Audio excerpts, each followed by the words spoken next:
प्यारे बच्चों, राधे राधे। स्वागत करते हैं आप सभी का परीक्षा पीडिया में। आज की इस क्लास में हम डिस्कस करने वाले हैं सामान्य हिंदी के 30 ऐसे महत्वपूर्ण प्रश्न जो कि आपके एग्जाम में काफ़ी बार रिपीटेड हुए हैं। ये क्लास उन सभी एग्जाम के लिए है जिसका हिंदी पूछता है।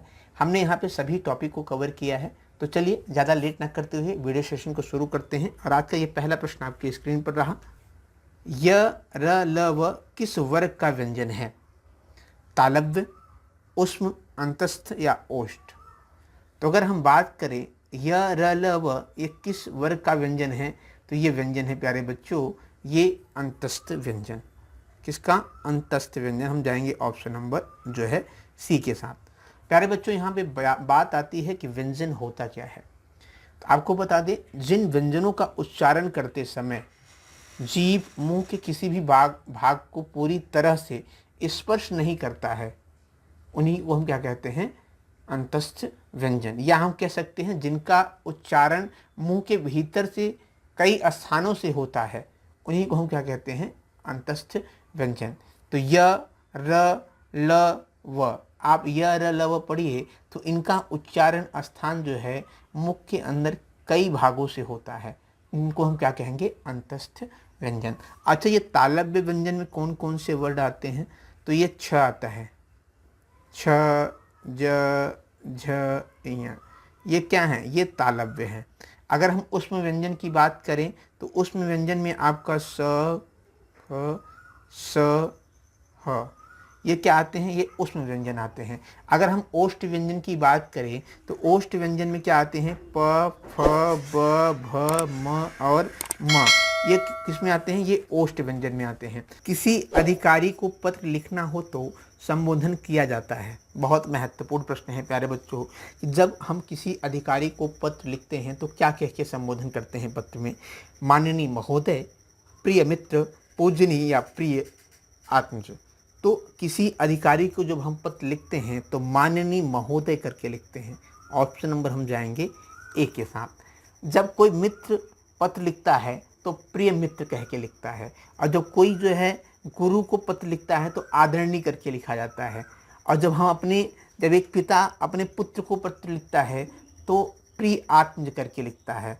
और जब एक पिता को पुत्र पत्र लिखता है तो क्या लिखता है? पूजनीय।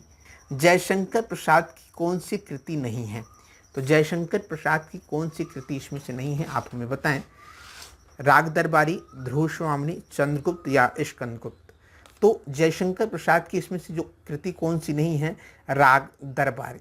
अच्छा, राग दरबारी कृति किसकी है प्यारे बच्चों? तो ये है श्रीलाल शुक्ल की। किसकी है? श्रीलाल शुक्ल की ये राग दरबारी जो है कृति है। प्यारे बच्चों, आपको बता दें कि इसे जो है साहित्य अकादमी पुरस्कार मिला है। कब मिला था? 1969 में। 1969 में राग दरबारी को जो है साहित्य अकादमी पुरस्कार मिला था। अच्छा, ये साहित्य अकादमी पुरस्कार होता क्या है? तो भारतीय भाषाओं के सर्वश्रेष्ठ कृतियों में जो है कृतियों को साहित्य अकादमी पुरस्कार दिया जाता है। इसमें एक तामपत्र और कुछ नगद इनाम दिए जाते हैं। ठीक है, कुछ यानी धनराशि दी जाती है। अच्छा, एक चीज़ और कि साहित्य अकादमी पुरस्कार की स्थापना कब हुई थी? अगर साहित्य अकादमी पुरस्कार की बात आई है तो हम साहित्य अकादमी पुरस्कार की स्थापना की बात करें तो 1954 को जो है साहित्य अकादमी पुरस्कार की स्थापना की गई थी। अच्छा, पहली साहित्य अकादमी पुरस्कार किसे मिला था? तो ये 1955 में मिला था। किसमें? 1955 में जो है माखनलाल चतुर्वेदी की जो कृति है हिमतरंगिनी को मिला था। किसको? माखनलाल चतुर्वेदी के हिमतरंगिनी को जो है पहली जो है साहित्य अकादमी पुरस्कार मिला था। अच्छा, जयशंकर प्रसाद की कुछ अन्य कृतियों की अगर हम बात करें तो झरना, आंसू, लहर, कामायनी, प्रेम पथिक, ये जो है जयशंकर प्रसाद की कुछ प्रमुख कृतियां हैं। बात करते हैं अगले प्रश्न की। प्रत्येक वर्ग का दूसरा और चौथा वर्ण क्या कहलाता है? महाप्राण व्यंजन, अल्प प्राण व्यंजन या उच्छित व्यंजन या अनुनासिक व्यंजन? तो प्रत्येक वर्ग का दूसरा और चौथा जो वर्ण होता है उसे हम महाप्राण व्यंजन कहते हैं। ऑप्शन नंबर हम जाएंगे किसके साथ? ए के साथ। अच्छा, महाप्राण व्यंजन क्या होता है? ऐसे व्यंजन जिनको बोलने में अधिक प्रयत्न करना पड़ता है, ठीक है, और बोलते समय मुख से अधिक वायु निकलती है, हवा निकलती है, उन्हीं को हम महाप्राण व्यंजन कहते हैं। तब ये अल्प प्राण व्यंजन क्या होता है? तो अल्प प्राण व्यंजन की बात करें, ऐसे व्यंजन जिनको बोलने के समय कम समय लगता है। जब हम किसी अल्प प्राण व्यंजन को बोलते हैं तो उनमें बोलते समय कम समय लगता है और बोलते समय मुख जो होता है वो बहुत कम ही खुला होता है, उन्हें हम क्या कहते हैं? अल्प प्राण व्यंजन कहते हैं। इनकी संख्या कितनी होती है? अल्प प्राण व्यंजन की 20 होती है। और अगर हम महाप्राण व्यंजन की बात करें तो इनकी संख्या कितनी होती है प्यारे बच्चों? 15 होती है। कितनी होती है? 15 होती है। बात करते हैं अगले प्रश्न की। आधुनिक हिंदी साहित्य का पितामह किसे कहा जाता है? आधुनिक हिंदी साहित्य का पितामह जो है भारतेंद्र हरिश्चंद्र को कहा जाता है। किसे कहा जाता है? भारतेंद्र हरिश्चंद्र को कहा जाता है। और महादेवी को क्या कहा जाता है? बहुत काफ़ी बार एग्जाम में पूछा गया है। तो महादेवी को आधुनिक युग की मीरा कहा जाता है। किसे? महादेवी वर्मा को जो है आधुनिक युग की मीरा कहा जाता है। अच्छा, भारतेंद्र हरिश्चंद्र को जो है हिंदी नवजागरण का अग्रदूत भी कहा जाता है। और साथ ही साथ जो है हिंदी साहित्य के आधुनिक के जन्मदाता भी किसे कहा जाता है? ये भारतेंद्र हरिश्चंद्र को कहा जाता है। ठीक है। सुकुमार किंकर किसे कहा जाता है? तो महावीर प्रसाद द्विवेदी को सुकुमार किंकर कहा जाता है। और नागा अर्जुन की बात करें किसे कहा जाता है? तो वैद्यनाथ मिश्र को जो है नागा अर्जुन के नाम से जाना जाता है। ये भी ध्यान दीजिए, काफ़ी बार नागा अर्जुन ही पूछता है। ठीक है, कि नागा अर्जुन का के नाम से किसे जाना जाता है? तो आप बता सकते हैं वैद्यनाथ मिश्र को जाना जाता है। बात करते हैं अगले प्रश्न की। किसी कठिन शब्द को स्पष्ट करने के लिए किस विराम चिन्ह का प्रयोग होता है? तो किसी कठिन शब्द को स्पष्ट रूप जो है स्पष्ट करने के लिए हम सदैव जो है कोष्टक विराम चिन्ह का प्रयोग करते हैं। किसका? कोष्टक। अच्छा, कोष्टक का चिन्ह कैसा होता है? कोष्टक 3 प्रकार के होते हैं। एक लघु कोष्टक होता है, एक मझला कोष्टक होता है और एक दीर्घ कोष्टक होता है। ठीक है। अगर हम लघु कोष्टक की बात करें तो आप जब किसी भी वर्ड के दोनों साइड लगाते हैं इस टाइप के, तो इसे हम क्या कहते हैं? लघु कोष्टक। मझला कोष्टक की बात करें तो ये मझला कोष्टक है आपका। और अगर हम दीर्घ कोष्टक की बात करें तो ये आपका कौन सा कोष्टक हो गया? दीर्घ कोष्टक हो गया। आपको बता दें प्यारे बच्चों कि हिंदी साहित्य के लेखन में लघु कोष्टक का ही प्रयोग ज़्यादातर किया जाता है। ठीक है। अगर हम अर्धविराम की बात करें, इसका कैसा होता है? तो आप जब देखते होंगे ये क्या है आपका? ये अर्धविराम है। अगर हम बात करें लाघव चिन्ह की, तो लाघव चिन्ह ये क्या है? ये आपका लाघव चिन्ह है। अगर हम बात करें विवरण चिन्ह क्या है, तो विवरण चिन्ह जब आप देखते हैं कि जब 2 बिंदु होती है और एक टंडी ऐसे लगा होता है, तो इसे हम क्या कहते हैं? विवरण चिन्ह कहते हैं। अच्छा, एक चीज़, इनका प्रयोग अगर हम बात कर लें कि विवरण चिन्ह का प्रयोग कहाँ होता है, तो जब जानकारी या सूचना या निर्देश को दर्शाना होता है तो हम किसका प्रयोग करते हैं? विवरण चिन्ह का प्रयोग करते हैं। और जब किसी वर्ड को संक्षिप्त में लिखना होता है तो हम लाघव चिन्ह का प्रयोग करते हैं। किसके लिए? संक्षिप्त में लिखने के लिए। और जब हम किसी वाक्य को कहते हुए बीच में हल्का सा विराम लेना हो तो वहाँ पे हम किसका प्रयोग करते हैं? अर्धविराम का करते हैं। ठीक है। बात करते हैं अगले प्रश्न की। घ का उच्चारण स्थान कौन सा स्थान है? मूर्धा, कंठ, तालु या दंत? तो अगर हम बात करें प्यारे बच्चों, घ का उच्चारण स्थान कहाँ से होता है? तो क, ख, ग, घ। तो इसका सदैव उच्चारण स्थान कहाँ होता है? कंठ होता है। ऑप्शन नंबर हम जाएंगे बी के साथ। अच्छा, मूर्धा वाले कौन कौन से वर्ण हैं? तो ट, ठ, ढ, ढ, ड़। ये कहाँ के हैं? ये आप देखेंगे जब आप बोलते हैं तो जीभ आपका मुड़ जाता है, तो इसे हम क्या कहते हैं? मूर्धा वाले वर्ड। अगर हम तालव्य की बात करें तो ताल से मैंने जो है च, छ, ज, झ, ये कैसे वर्ड हैं? ये तालव्य वर्ड हैं। अगर हम दंत की बात करें प्यारे बच्चों तो त, थ, द, ध, न, ये किससे हैं? ये आपके दंत व्यंजन हैं। ठीक है, आप समझ गए होंगे। बात करते हैं अगले प्रश्न की। रंग में भंग किसकी रचना है? तो रंग में भंग की अगर हम बात करें तो ये किसकी रचना है प्यारे बच्चों? ये मैथिली शरण गुप्त की रचना है। किसकी रचना है? मैथिली शरण गुप्त की रचना है। कौन सी? रंग में भंग। आपको बता दें मैथिली शरण गुप्त की कुछ अन्य रचनाओं की बात करें जो आपके एग्जाम में काफ़ी बार पूछा गया है, तो एक पहली रचना आती है इनकी जय भारत। जय भारत किसकी रचना है? तो ये मैथिली शरण गुप्त की है। अच्छा, एक नहुस आती है, काफ़ी बार एग्जाम में पूछा गया है नहुस, तो ये भी किसकी है? ये भी मैथिली शरण गुप्त की है। पंचवटी की बात करें, दिमाग में आया मेरे कि पंचवटी, पंचवटी की बात करें प्यारे बच्चों तो पंचवटी भी किसकी रचना है, ये आपकी मैथिली शरण गुप्त की है। महादेवी की बात करें तो निहार, रश्मि, शांति, दीप शिखा यामा, ये किसकी रचना है, ये महादेवी वर्मा की है। दिनकर जी की बात करें तो दिनकर जी की जो सबसे प्रसिद्ध रचना मानी जाती है उर्वशी, रश्मिनत, रेणुका, संस्कृत के 4 अध्याय, हुंकार, ये किसकी रचना है, ये दिनकर जी की रचना है। सुमित्रानंद पंत की बात करें तो गुंजन, युगांत, स्वर्ण किरण, स्वर्ण धूलि, ये किसकी रचना है, ये सुमित्रानंद पंत की रचना है। ठीक है प्यारे बच्चों, आपको उम्मीद करते हैं कि क्लास समझ में आ रही होगी। क्लास कैसी लग रही है आपको हमें कमेंट बॉक्स में ज़रूर बताएं। और जो लोग हमसे नए जुड़े हैं आपको बता दें ये हिंदी क्लासेज जब आपकी रेगुलर रहेगी जो है, आप अगर क्लास आपको अच्छी लग रही है तो शेयर करना और लाइक करना ना भूलें। साथ में आपके कोई प्रश्न है तो कमेंट भी में आप पूछ सकते हैं। बात करते हैं अगले प्रश्न की।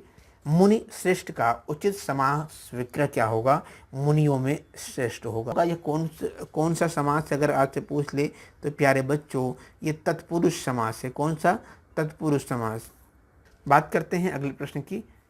यदि कोई पत्र सभी संबंध कार्यालयों को प्रेषित किया जाता है तो उसे कहते हैं, यदि कोई पत्र सभी संबंध कार्यालयों मतलब उस कार्यालय से संबंध सभी कार्यालयों को जो है अगर प्रेषित किया जाता है तो उसे कौन सा पत्र कहते हैं, बताइए।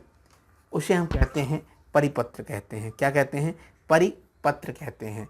अच्छा, अगर हम व्यक्तिगत पत्र की बात करें तो जब एक मित्र या एक प्रेमी प्रेमिका, एक सखी, ठीक है, तो इसे हम क्या करेंगे, इसे हम व्यक्तिगत पत्र में कहते हैं। और अगर हम कार्यालय आदेश पत्र की बात करें तो किसी कार्यालय में दिया गया आदेश पत्र ही क्या होता है, कार्यालय आदेश पत्र होता है। अधिसूचना पत्र कैसे होते हैं प्यारे बच्चों, तो अधिसूचना पत्र की बात करें ऐसी सूचना जो राज्य पत्र में प्रकाशित हो उसे हम अधिसूचना कहते हैं। इस प्रश्न का सही जवाब क्या हो जाएगा, परिपत्र हो जाएगा। ऑप्शन नंबर जाएंगे हम डी के साथ। बात करते हैं अगले प्रश्न की। निम्नलिखित में से कौन सी भाषा भारोपी परिवार की भाषा नहीं है, मराठी, गुजराती, मलयालम, हिंदी। तो अगर हम बात करें भारोपी परिवार की भाषा नहीं है तो इसमें मलयालम है। ये किस परिवार की भाषा है, ये द्रविड़ परिवार की भाषा है। किसकी, द्रविड़ परिवार की भाषा है प्यारे बच्चों, ये मलयालम। बात करते हैं अगले प्रश्न की। चालाक शब्द में प्रत्यय है, बताइए।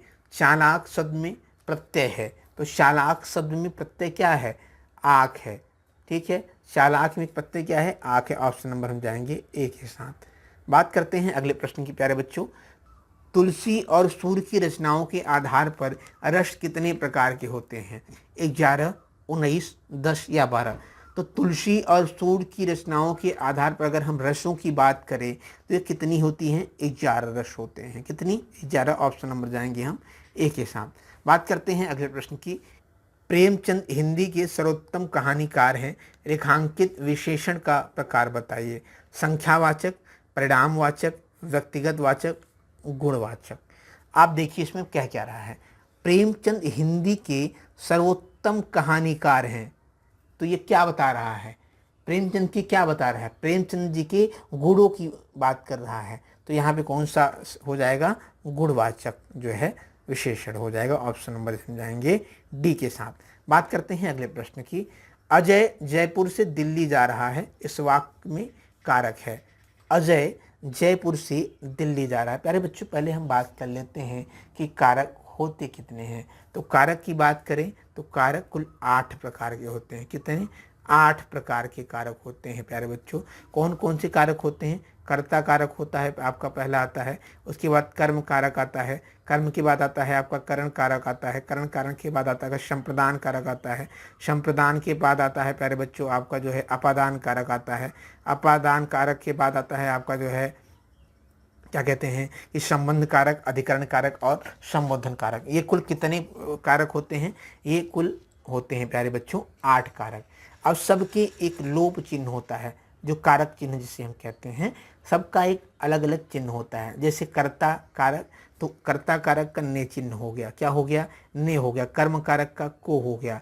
कहीं भी आपको को दिख जाए बीच में लोप चिन्ह तो आप क्या कर सकते हैं, आप उसे कर्म कारक पे डिपेंड कर सकते हैं। लेकिन कभी कभी एक ऐसा केस हो जाता है जहाँ पे संप्रदान कारक भी होता है, जब किसी दूसरे के लिए कार्य किया जाए। ठीक है, उसके बाद आपका क्या, करण कारक। करण कारक का क्या है, से और के द्वारा, से और द्वारा। ठीक है के, ठीक है। और अगर बात करें कि जो है संप्रदान कारक का को और के लिए, जब किसी के लिए कार्य किया जाए तो वहाँ पे संप्रदान कारक आप क्लिक कर सकते हैं। अपादान कारक की बात करें तो अलग, जब कभी भी अलग की बात किया जाए, ठीक है, जैसे मोहन ने सोहन से अपनी किताब ले लिया, ठीक है, तो यहाँ पे से आया, अलग की बात हो रही है, तो यहाँ पे आप क्या कह देंगे, अपादान कारक हो जाएगा। संबंध कारक की बात करते हैं, मोहन रमेश का भाई है, मोहन रमेश का भाई है, तो जब लोप चिन्ह का, की, के, ना, नी, ने, रा, री, रे ये आ जाए तो आप वहाँ पे क्या कर सकते हैं, संबंध कारक। अधिकरण की बात करें, में और पर, ठीक है, में और पर, छत पर से राहुल गिर गया, छत पर से राहुल गिर गया, जब गिरने की बात आए, पर आ जाए तो वहां पे क्या करेंगे आप, अधिकरण का लगा देंगे। और संबोधन एक होता है, संबोधन जब हम किसी को आवाज देते हैं, अरे राम जी सुनिए, अरे मोहन कहाँ जा रहे हो, तो ये क्या हो जाएगा, ये संबोधन कारक हो जाएगा। तो हम बात करते हैं इस प्रश्न की कि अजय जयपुर से दिल्ली जा रहा है, तो अजय जयपुर से, मैंने क्या बताया, जब अलग की बात हो रही है, जयपुर से दिल्ली जा रहा है, अलग हो रहा है ना जयपुर से, तो यहाँ पे कौन सा कारक हो जाएगा, से मैंने अभी आपसे बताया था प्यारे बच्चों, अपादान। जब भी अलगाव की बात करेंगे तो अपादान हो जाएगा। ऑप्शन नंबर जाएंगे हम बी के साथ। बात करते हैं अगले प्रश्न की, किस शब्द में बहुव्रीहि समास नहीं है। चक्रवाणी की बात करें प्यारे बच्चों तो चक्रपाणी में बहुव्रीहि समास है। चतुर्भुज की बात करें तो चतुर्भुज में भी जो है क्या है, बहुव्रीहि समास है। पंचानन की बात करें तो पंचानन में भी क्या है, बहुव्रीहि समास है। लेकिन अगर हम बात करें पंचपात्र की तो यहाँ पे क्या हो जाएगा, यहाँ पे आपका द्विगु समास आएगा, ठीक है। क्योंकि जब कभी भी हम संख्यावाची शब्द आ जाए, अगर हम पूछ रहे हैं उसमें समास कौन सा है, समास विग्रह करने पर आप संख्यावाची शब्द आ रहे हैं तो ध्यान दीजिएगा, वहाँ पे हम जो है द्विगु समास लगा देंगे। क्या लगा देंगे प्यारे बच्चों, वहाँ पे हम द्विगु समास लगा देंगे। लेकिन आप ध्यान दीजिएगा, चतुर्भुज में भी आ रहा है, पंचानन में भी आ रहा है संख्यावाचक, लेकिन संख्यावाचक आने के बाद भी क्या हो रहा है यहाँ पे कि ये बहुव्रीहि समास के अंतर्गत हम इसे आंसर बता रहे हैं। कैसे, जब भी जो है चाहे समास विग्रह करने पर कोई भी संख्यावाचक है, समास विग्रह करने पे एक अलग अर्थ निकले तो वहाँ पे क्या हो जाएगा, वहाँ पे बहुव्रीहि समास हो जाएगा। जैसे चतुर्भुज, चतुर्भुज हम के नाम से हम किसे जानते हैं, भगवान विष्णु को हम जानते हैं। किसे जानते हैं प्यारे बच्चों, भगवान विष्णु को हम चतुर्भुज के नाम से जानते हैं। पंचानन, पंचानन भगवान शिव को जानते हैं। पंचानन किसे जानते हैं, भगवान शिव को जानते हैं। पंचपात्र की बात करें तो यहाँ पंचपात्र में क्या हो जाएगा, आपका द्विगु समास हो जाएगा। आंसर जाएंगे हम डी के साथ। बात करते हैं अगले प्रश्न की, अयादि संधि का उदाहरण है। तो अयादि संधि का उदाहरण क्या है, गायन, यद्यपि, जलोथ या रजनीश। तो अयादि संधि का उदाहरण क्या है प्यारे बच्चों, अयादि संधि का उदाहरण है गायन। प्यारे बच्चों यहाँ पे बात आई है कि अयादि संधि, तो अयादि संधि को जानने से पहले हमें ये जानना अत्यंत आवश्यक है कि जो है संधि कितने प्रकार के होते हैं। तो संधि कुल 3 प्रकार के होते हैं। कितने प्रकार के होते हैं, 3 प्रकार के होते हैं। कौन कौन से संधि होते हैं प्यारे बच्चों, पहला आता है आपका स्वर संधि आता है, आपका आता है व्यंजन संधि आता है प्यारे बच्चों, इसके बाद आता है आपका विसर्ग संधि। कौन सा संधि, विसर्ग संधि। स्वर संधि जो है ये 5 प्रकार के होते हैं और इन्हीं में एक आता है आपका अयादि संधि। ध्यान दीजिएगा, स्वर संधि कितने प्रकार के होते हैं, 5 प्रकार के। कौन कौन से, दीर्घ संधि, वृद्धि संधि, गुण संधि, यण संधि और अयादि संधि। ध्यान आ गया। स्वर संधि, संधि 3 प्रकार के होते हैं, स्वर संधि 3 और ये 5 प्रकार के होते हैं। फिर से बताना चाहेंगे, दीर्घ संधि, वृद्धि, गुण, यण और आपका अयादि संधि, ये 5 प्रकार के होते हैं प्यारे बच्चों। अच्छा, अयादि संधि को पहचानने का ट्रिक क्या है, ये आपके लिए जानना अत्यंत आवश्यक है। आप देखिए एग्जाम सेंटर में जब भी बैठें, देखिए अयादि संधि है, आप टिक कर दें। प्यारे बच्चों, डिटेल की क्लास जब हिंदी की हम लाएंगे उसमें सारी ट्रिक के साथ पूरी डिटेल को हम बताएंगे आपको, बहुत जल्दी ही वो भी क्लास शुरू करने वाले हैं। तो जब किसी शब्द के बीच में क्या क्या आ जाए प्यारे बच्चों, ये अय आ जाए, क्या आ जाए, अय आ जाए, ध्यान दीजिएगा, आय आ जाए या आव आ जाए य आ जाए तो वहाँ पे कौन सी संधि आप कर देंगे, वहाँ पे आप बेझिझक होकर अयादि संधि कर देंगे। देखिए गायन, मैंने क्या बताया, जब किसी शब्द के बीच में य आय य आव य आ जाए तो यहाँ पे क्या हो जाएगा, अयादि संधि। तो यहाँ पे गायन आ रहा है ना, गायन, अ और ये आ रहा है ना, तो यहाँ पे क्या हो जाएगा, अयादि संधि हो जाएगा प्यारे बच्चों। क्या हो जाएगा, गायन, गायन। ध्यान दीजिएगा, मैंने अभी क्या बताया, य आय आव और य, यहाँ पे क्या हो जाएगा, तो यहाँ पे गायन आ रहा है, आय ये आ रहा है, तो यहाँ पे आपका जो है ऑप्शन नंबर ए सही है। कौन सा, गायन जो है ये अयादि संधि है। बात करते हैं अगले प्रश्न की। प्रेम पत्रिका और प्रेम सरोवर के रचनाकार कौन है। तो प्रेम पत्रिका और प्रेम सरोवर के जो रचनाकार हैं प्यारे बच्चों, ये घनानंद हैं। कौन है, घनानंद है। ऑप्शन नंबर हम जाएंगे ए के साथ। अच्छा, घनानंद के बाद आती है बिहारी लाल, रहीम, मीरा। इनके कुछ महत्वपूर्ण रचना हम जान लेते हैं प्यारे बच्चों। बिहारी सत्सई, जो काफ़ी बार आपके एग्जाम में पूछा गया है कि बिहारी सत्सई किसकी रचना है, तो बिहारी सत्सई ये किसकी रचना है, बिहारी लाल की है। रहीम की बात करें तो रहीम दोहावली हो गया आपका, वैरव हो गया, नायिका हो गया, ये राजपंचाध्यायी हो गया, ये किसकी रचना है, ये रहीम की रचना है। और मीराबाई की बात करें तो नरसिंह जी मेहरो, तो ये सबसे महत्वपूर्ण रचना मानी जाती है मीराबाई की, जो कि काफ़ी बार आपके एग्जाम में पूछा गया। कौन सा, नरसिंह जी मायरो जो है, ये बहुत महत्वपूर्ण रचना है मीराबाई का। इसके बाद गीत गोविंद टीका आता है, राग गोविंद आता है, ये किसकी रचना है, मीराबाई की। बात करते हैं अगले प्रश्न की प्यारे बच्चों। रामू ने घोड़े को पानी पिलाया, इस वाक्य में कौन सा कारक है।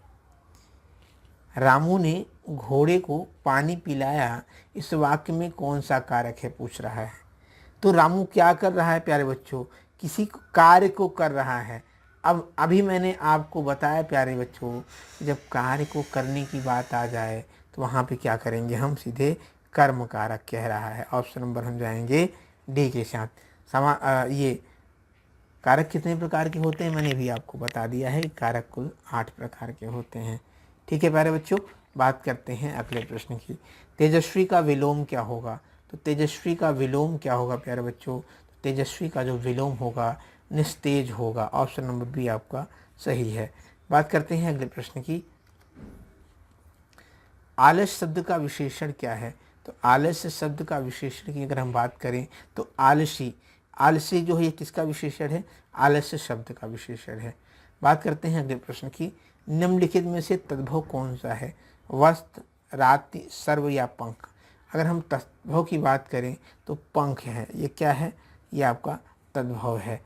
बात करते हैं अगले प्रश्न की। निम्नलिखित में से सघोष अल्प प्राण है।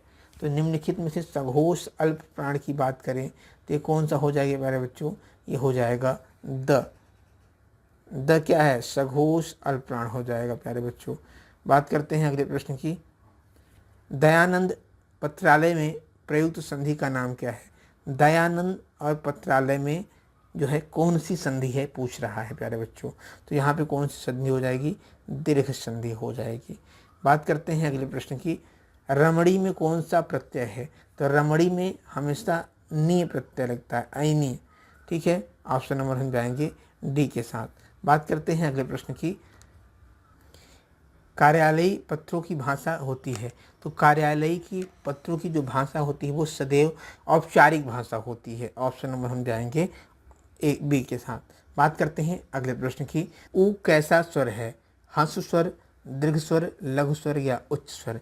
तो ऊ की बात करें तो ये हंस स्वर है। ऑप्शन नंबर जाएंगे हम ए के साथ। बात करते हैं अगले प्रश्न की। व्यायाम में कौन सी संधि है। तो व्यायाम में यण संधि है। कौन सी संधि है, यण संधि। बात करते हैं अगले प्रश्न की। निम्न में कौन सा देश शब्द है। तो देश शब्द क्या होता है, वे शब्द जिनकी उत्पत्ति का मूल का पता ना हो उन्हीं को हम क्या कहते हैं, देश शब्द। वे शब्द जिनकी मूल की उत्पत्ति का पता ना हो परंतु प्रचलन में हो, बोल भाषा में हो, उन्हीं को हम क्या कहते हैं, देश शब्द कहते हैं। प्यारे बच्चों, जैसे लोटा, कटोरा, डोंगा, डिबिया, खिड़की, खिचड़ी, पगड़ी, आटा, चक, चिड़िया, ये क्या है, ये आपके जो है देशज शब्द है। ऑप्शन नंबर हम जाएंगे इस प्रश्न के उत्तर सही का फटाफट। फटाफट क्या है? ये देशज शब्द है। बात करते हैं अगले प्रश्न की, पुरस्कार का विलोम शब्द क्या है? तो पुरस्कार का विलोम शब्द क्या है प्यारे बच्चों? दंड है। ऑप्शन नंबर जाएंगे बी के साथ। आशीर्वाद का विलोम क्या होगा? शाप होगा, अभिशाप होगा। किसका? आशीर्वाद का। अगर कृपा की बात करें तो कृपा का विलोम शब्द जो होगा अकृपा होगा, अवकृपा होगा। ये किसका होगा? कृपा का। और विधि की बात करें तो निषेध जो है ये विधि का जो है विलोम शब्द है। बात करते हैं आज के आखिरी प्रश्न का, इनमें से कौन ज्ञानपीठ पुरस्कार से सम्मानित नहीं है?